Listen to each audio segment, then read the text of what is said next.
很久可能才有一个标案。那比较大型标案，众所皆知，只有一个单位能做，你也不要想了。那个单位叫？那个单位我们就不提了，大家都知道。所以这东西只会培养他们，不会培养到民间业者，这是不同的概念。但国外他们是把军方的需求发给这些你有意愿的民间业者，然后我还提供你研发费、初级研发，你通通来研发，然后来比说，哎，你符合我的第二阶段，我就给你订单，一个 initial 订单，可能1000台，然后他做了以后，又进入第二阶段，符合。就大批量的订单，他业者就起来了。美国在这几年就是这样起来很多家公司，但我们其实是一个在台湾最有利基点的地方，所有元件、晶片，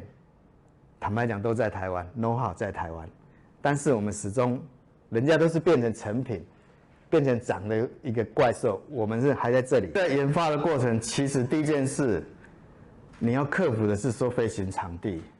所以坦白讲，台湾其实有很多比较乡下地方，或者是靠沿海地方，它有些绿区。那以业者来讲，民间业者包括我们都只能用这个绿区去做实验，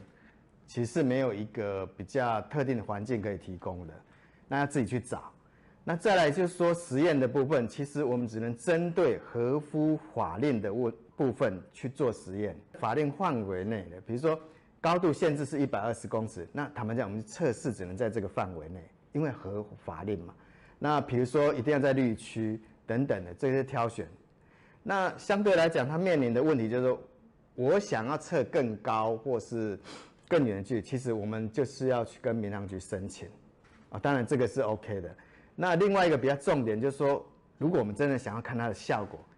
民间业者是不可能的，啊，那我们其实现在已经在寻求政府的协助，就是说跟相关单位。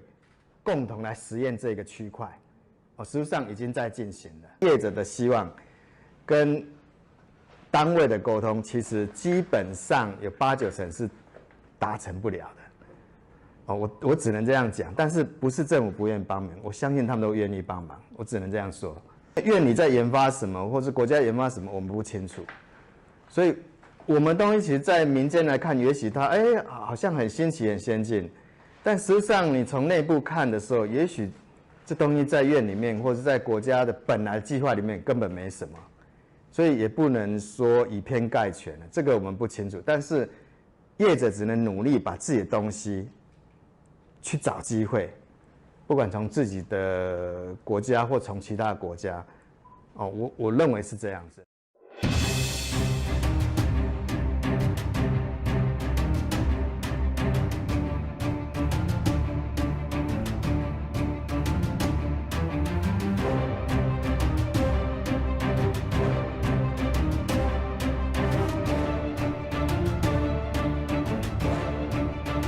2代设计第一次飞行，